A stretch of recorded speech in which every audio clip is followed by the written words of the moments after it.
Za nastavitev Gmailovega računa izberemo meni, izberemo e-pošta, izberemo Gmail, prvo izberemo profil povezave, v našem primeru Vodafone Life, ter nastavi. Sedaj vpišemo poštni naslov.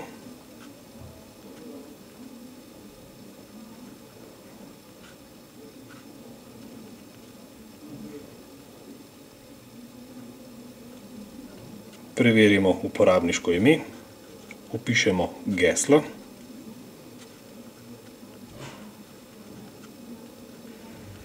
izberemo naprej. Preverimo strežnik za pošiljanje pošte, v tem primeru smtp.gmail.com, vrata 465, varna povezava SSL ter izberemo naprej.